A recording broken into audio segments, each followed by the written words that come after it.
Several years ago, when I was in my late 20s, I had gotten out of seminary, got my master's degree. I was in my career. I had been married for a few years. I had a little daughter at home, and I was working all the time. And then I started going through some crap in my life. I was having problems at work. I was having problems with my marriage. I wasn't sure what to do about this whole being a dad thing. And I had this really profound and, to be quite honest, pretty alarming revelation in my life. At 27 years old, I looked around and I realized that I had no friends. I didn't have any men in my life to turn to and to ask for help. I had become like that coal that had been pulled away from the campfire, and my fire was in danger of being extinguished. It was in danger of being put out. And so what I want to talk to you guys today is about this idea of finding your band of brothers. I want to invite you guys to think with me a little bit about this idea of finding your band of brothers this morning, because this is what isolation does in the life of a man.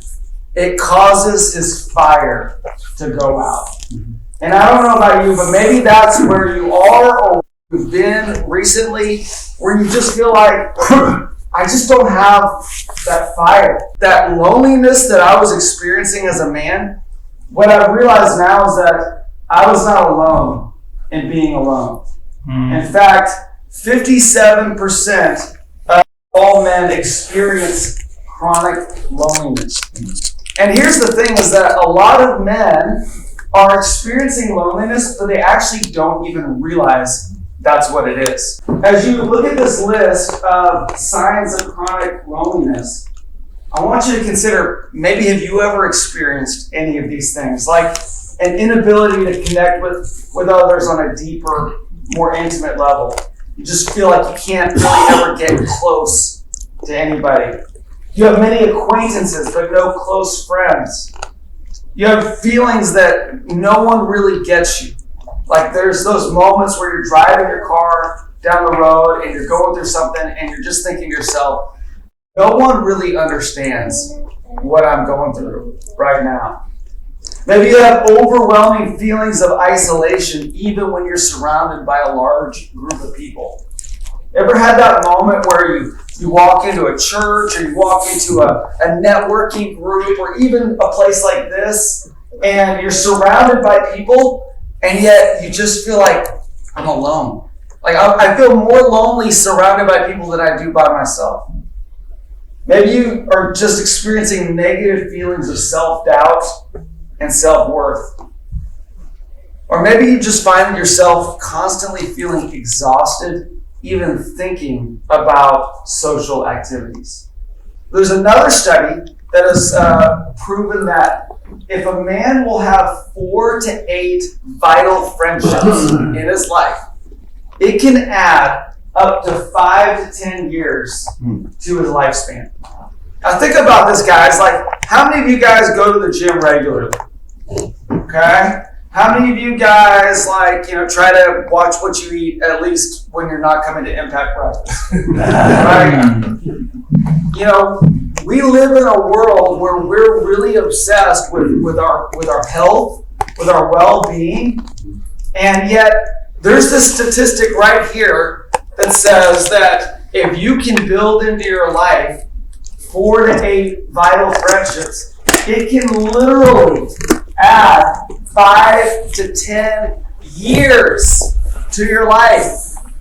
And yet we as men oftentimes don't invest in building time in our lives to establish deep friendships with other men. Like I was 27 and I'm like, I've got a career, I've got my wife, I've got my kid, I don't have time for that other stuff, right? And what I was doing was I was lopping off years from my life. And so I want to just encourage you guys to think about this, that the time that you spend investing in friendship is actually an ROI that is worth investing in. It's going to multiply your life. Dr. Eugene Kennedy, who's a professor of psychology, said, friendship has a profound effect on your physical well-being. Having good relationships improves health and lifts depression. You don't necessarily need drugs or medical treatment to accomplish this. Just friends. Now, I'm not saying that we should get rid of all of our medicine or get off of whatever medications we might be taking. But what I'm saying is that if you want to have a complete and comprehensive health plan, make sure that you're including vital friendships into that plan. I just saw this the other day, but an 85-year-old Harvard study on happiness showed that the number one thing that you can do to have a happy, healthy life is to practice what the study called social fitness. And so we've got physical fitness, but social fitness is what allows you to experience the highest level of happiness. So then this is, again, an 85-year-old study. It's been going on for years and years and years. There's a lot of men that love the idea of being the lone wolf. We like the idea of being the solitary superhero. We like being the Lone Ranger. But here's the reality. In the real world, the lone wolf dies first.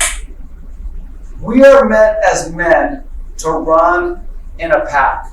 We're meant as men to have a cadre around us, a cohort, a band of brothers who will fight with us and for us and side by side in the foxhole and on the battlegrounds, trying to maintain our faith and our family and the things that we love and care about. That's the way that we're intended to live our lives as men. So we're going to do a little activity here. I've given out some blue note cards, so if I've given that to you guys, just get ready. But we're going to read a passage of Scripture. And as I read this passage of Scripture, you're not going to get a big, profound, deep spiritual meaning from what we're going to read this morning. And we're not going to spend a lot of time dissecting the Scripture. But I want you to take note of this. There's this guy who wrote the book of Colossians. His name was Paul. And Paul was an apostle of Jesus. He was a guy that was always on the move, getting things started for Jesus. Okay, so he was an entrepreneur, right? And I think a lot of times we think about entrepreneurs as these solo guys that do it all by themselves. And it'd be easy to think that that was the way that Paul lived his life, but not at all. In fact, as Paul writes this letter, he is writing it from a prison, and he has chains on his hands and feet. Okay, so he's in a pretty dark spot.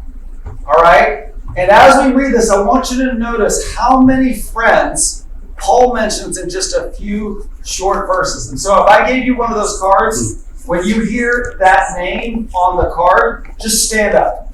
Just stand up. I just want to give you guys a sense physically in the room of how many friends Paul has built into his life that he call on in a moment of need, like being in a prison with chains on his hands and feet. Do they remain standing? Yeah, just stand up until the passage is finished reading. Tychicus will tell you the news about me. There we go. Okay, good. He is a beloved brother, a faithful minister, and a fellow servant in the Lord. I have sent him to you for this very purpose, that you may know about us, and that he may encourage your hearts. With him I am sending Onesimus, our faithful and beloved brother, who is one of you. They will tell you about everything here. My fellow prisoner, Aristarchus, sends you greetings, as does Mark, the cousin of Barnabas. You have already received instructions about him. If he comes to you, welcome him. Jesus, who is called Justus, also sends greetings. These are the only Jews among my fellow workers for the kingdom of God, and they have been a comfort to me. Epaphras, who is one of you and a servant of Christ Jesus, sends you greetings. He is always wrestling in prayer for you, so that you may stand mature and fully assured in the full will of God. For I testify about him that he goes to great pains for you and for those at Laodicea and Hierapolis. Luke, the beloved physician, and Demas sends you greetings. Greet the brothers in Laodicea as well as Nympha and the church that meets at her house. After this letter has been read among you, make sure that it is also read in the church of the Laodiceans, and that you in turn read the letter from Laodicea. Tell Archippus, see to it that you complete the ministry that you have received in the Lord. This greeting is in my own hand, Paul. Remember my chains. Grace be with you. And just stay standing for just a moment. Look around the room and imagine if you were Paul in that scenario. Would you have 10 guys like the guys that are in this room that you would feel like, man, these guys really have my back? These guys really understand what I'm going through. They're there for me. They're praying for me. They're working through the stuff that I'm working through side by side with me. Because if that's what Paul had, and Paul was this hard-charging, fast-moving, successful pioneer of the faith, if that's what Paul had, that's what we should all have. All right, you guys can be seated. All right.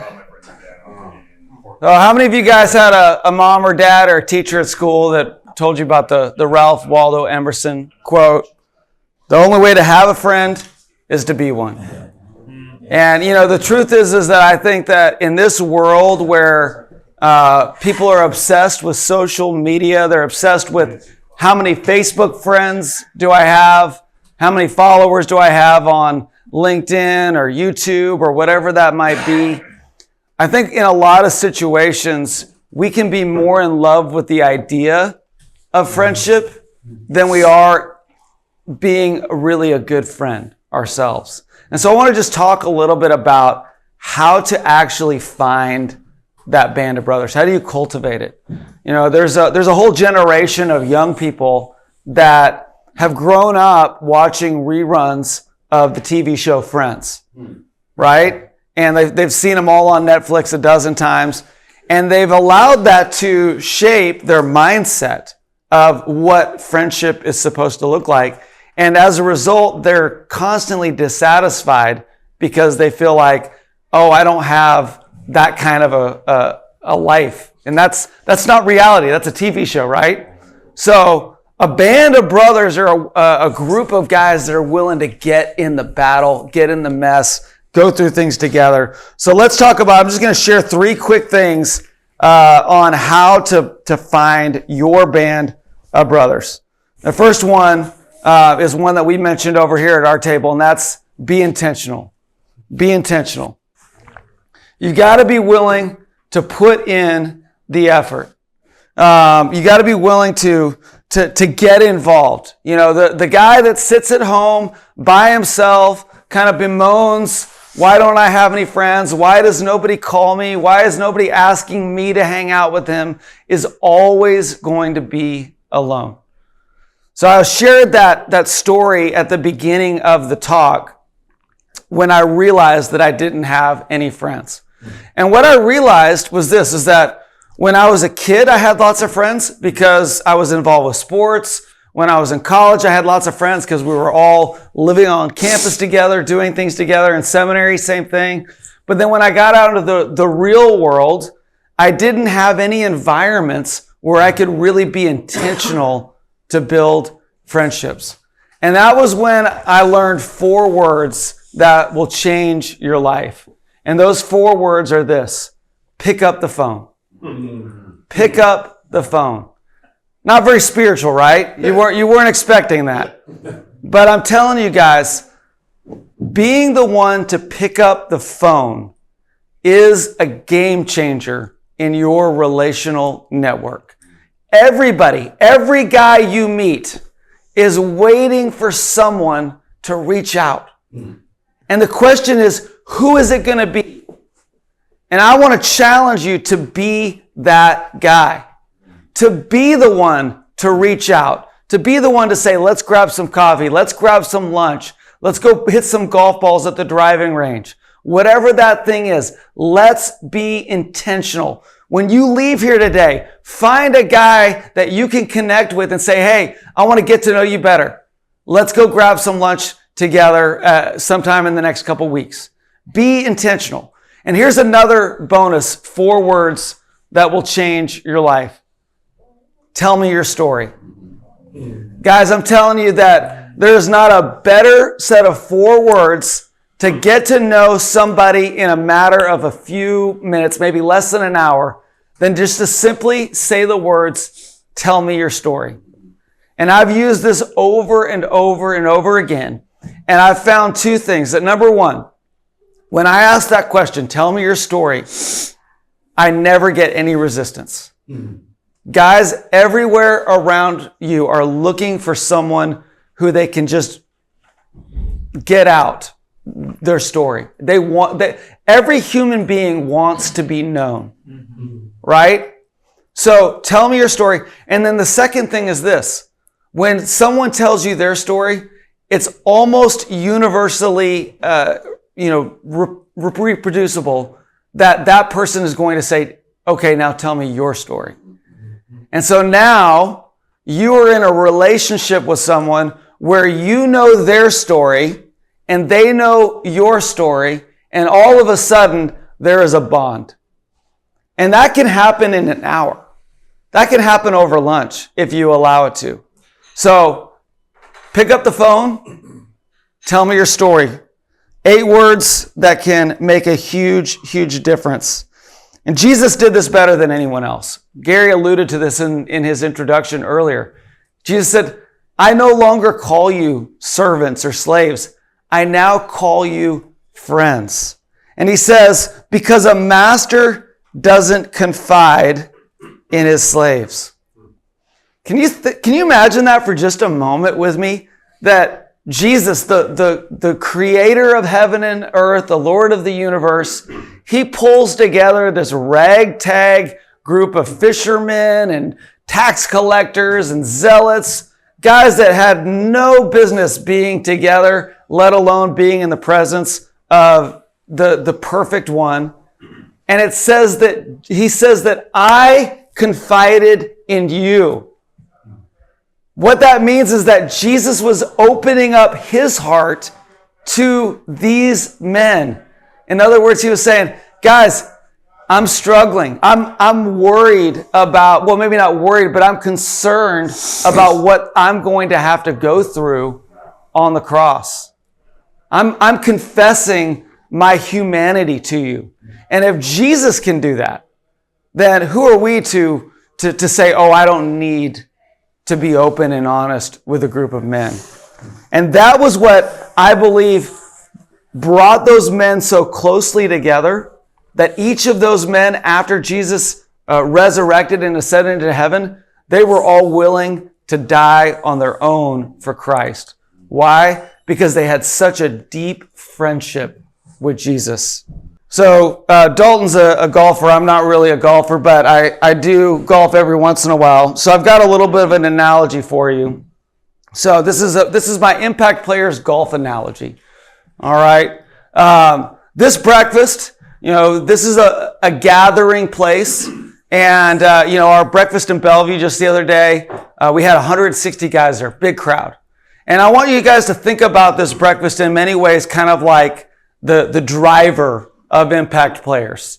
So when you get up to the tee, you get that driver, you put the ball on the tee, and you just want to get the ball, you just want to knock the ball down the field as far as you can, right?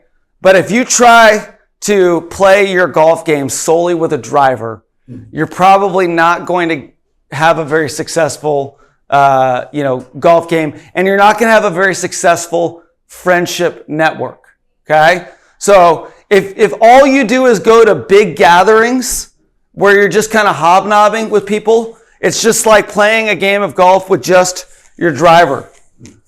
Our impact cohorts, which are groups of about 6 to 8 guys, they're kind of like the wedge, okay? They're kind of like your middle clubs You're on the green. You've come to a breakfast, kind of like Timothy. He came to a breakfast. Then he got connected to a cohort. And in that cohort, he was able to get to know a group of about 6 to 8 guys. So that's kind of like getting on the green in some friendships. You're getting closer to guys. You're close to the hole, but you're not quite there yet. And so if your friendships are just those small groups, then you're there, but you're not quite at that level 5 friendship. And then you've got the putter. The putter is, very up close, small strokes, small movements. And in many ways, that's kind of like those one-on-one connection times that you have with men. Maybe you've come to a breakfast, you got plugged into a cohort, but don't stop there. Get together with the men in your cohort one-on-one, share life with them, open up, be honest, talk about your struggles, call that brother when you're going through a hard time. And if you can kind of implement those 3 kind of big, maybe shots or clubs into your friendship golf bag, you're going to find a lot more success. Now, some of us are just naturally like putters in our friendships. Like we just want to get really close right away. And others are more like the kind of the networking kind of guys. We love to just be out and about. But what I want to encourage you with is find ways to implement all 3 of those clubs in your life. Second thing is this, be sincere. How many of you guys know the meaning behind the word sincere? Anybody? Gary, you know it? So in ancient Rome, in the marketplace, they would sell pottery. And unscrupulous businessmen, when they got these pieces of pottery that were broken and cracked, they would take hot wax and they would use the wax to kind of cover up all of the cracks and all of the chips in the pottery. And people would buy this pottery thinking it was perfect. They would get home, it would sit in the hot sun, or they'd stick it in a kiln.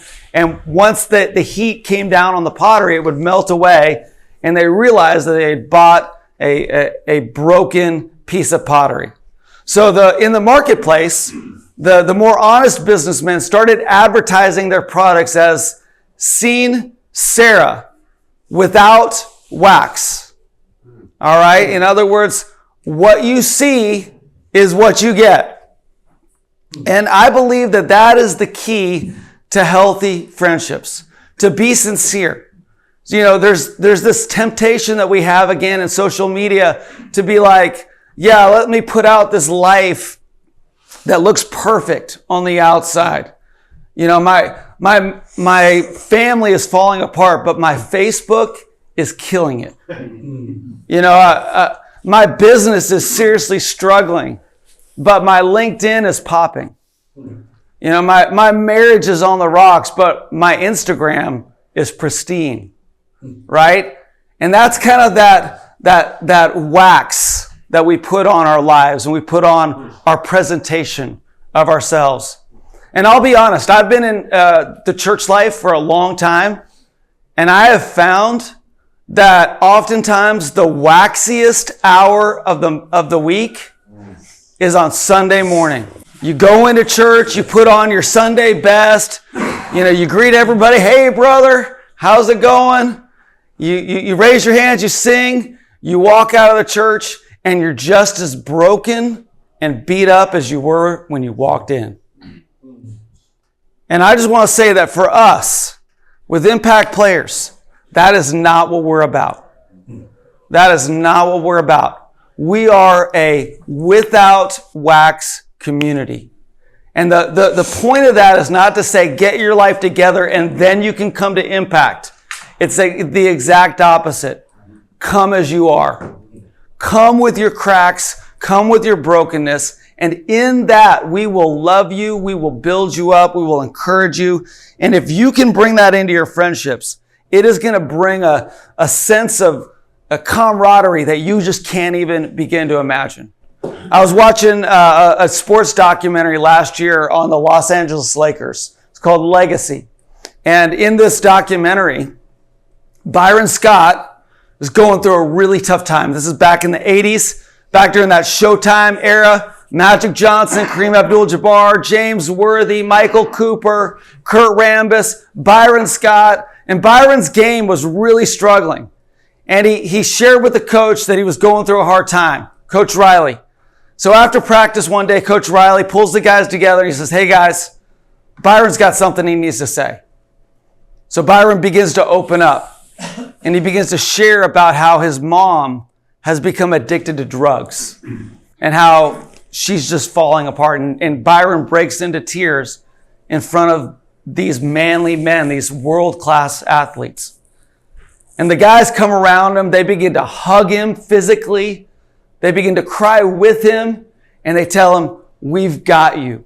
And we're not going to let you go through this alone. And in the documentary, it says that they begin to spend time together outside of practice. They were going over to one another's houses. They were eating dinner with each other's families. And all of a sudden, Byron Scott's game began to go upward. And he starts playing his best basketball, and they end up winning a championship that year. Why? Because those guys knew that even in our brokenness, we can still be a team. We can still love one another. We can support one another. And when a guy knows that he has a band of brothers that will be with him in a moment like that, he will run through a brick wall for that team. Proverbs 18:24 says, a man of many companions may come to ruin, but there is a friend who sticks closer than a brother. We don't need more companions. We need friends who will stick closer to a brother than a brother. But we must be willing to be sincere. The difference between a companion and a brother is how honest you're willing to get. The last one is this, and we'll be done. Be sacrificial. Jesus looked at those disciples. He said, I no longer call you servants. I call you friends. And then Jesus defined what true friendship looks like. He says, there is no greater love than to lay down one's life for one's friends. So what does sacrificial friendship look like? In the real life, the real stuff that we go through. Here are just a few things that come to mind. Sacrificial friends don't keep score. They don't keep score. They don't have transactional friendships. You guys know what a transactional friendship is? It's where you say, I'll do this for you if you do this for me. And if you're not cutting it for me, then I'm gonna step out on you. Because this is a two-way street and I need you to do for me before I can do for you. Sacrificial friends don't hold grudges. They don't keep a record of their friends' wrongs. They don't keep bringing up, well, you really betrayed me. You really let me down. You really disappointed me. A sacrificial friend doesn't become bitter about personal offenses. 1 Peter 4:8 says, love covers a multitude of sins. Love covers a multitude of offenses. All right? So, there's so many ways that we can get offended in our world today, and especially in an election year. Like with all the different, if you sit down with any guy in this room and you go through enough issues and enough kind of different points of policy with guys, you're going to find something that offends you about every man in this room. Don't let offenses keep you from being a friend. A sacrificial friend doesn't gossip. Talk to your friends, not about them. When someone lets you down, when someone disappoints you, don't talk about them behind their back. Talk to them. Forgive graciously. Listen, guys, no friend can live up to a perfect standard, and neither can you. Like I said, the TV show Friends, it's not real life. All right? The idea of a band of brothers, the idea of friendship is completely different than the real life of living with friends. So you've got to be willing to forgive. Sacrificial friend remains loyal. Several years ago, I had a good friend. I thought he was my best friend. And we were accountability partners. We worked together at the same church. We worked out together in the gym. Our families were over at one another's houses. And after about a year and a half, he got exposed for having an affair with a woman in our church. And for me, the betrayal was the fact that we were supposed to be accountability partners. Like he was supposed to be sharing with me what he was struggling with and his temptations. And he never did. And I remember at that moment, there was this just huge part of me that just wanted to say, screw you. I'm done with you. But something whispered in my ear, stick with him. Stick with him. And I can tell you, guys, that has been a bumpy road with this guy. I mean, the mistakes just kept coming. The sins just kept pouring out. But 20 years later, we have a friendship because I chose to stick it in there with him and he chose to stick it in there with me. Finally, a sacrificial friend invites accountability. We talk a lot about as iron sharpens iron, so one man sharpens another. The reality is when that is actually happening, it's creating sparks, right? Like when someone is sharpening your iron, it could piss you off sometimes. All right? It's going to create sparks. But I believe this. The spark that our world is looking for to start a revival is going to begin with men who are as iron sharpening iron. That's the spark that's going to start the revival. When we as men begin challenging one another, holding each other accountable, and living out this band of brother relationship that we're talking about. So let's make it our goal, as we wrap this up, let's make it our goal to be more than just a friendly group. Let's make it our goal to be a group of friends. As I talked about that coal and ember illustration, you pull that coal away from the fire and it'll die. But here's the thing, you take that same coal and you bring it back into the fire and that coal will reignite again. So if you feel cold right now, if you feel isolated, if you feel like your fire has been extinguished, it's not over for you. It's not done for you. You just got to get back into a group of men who are on fire and let their fire get your fire going again. And when we do that together, God has the ability to change lives and do tremendous things.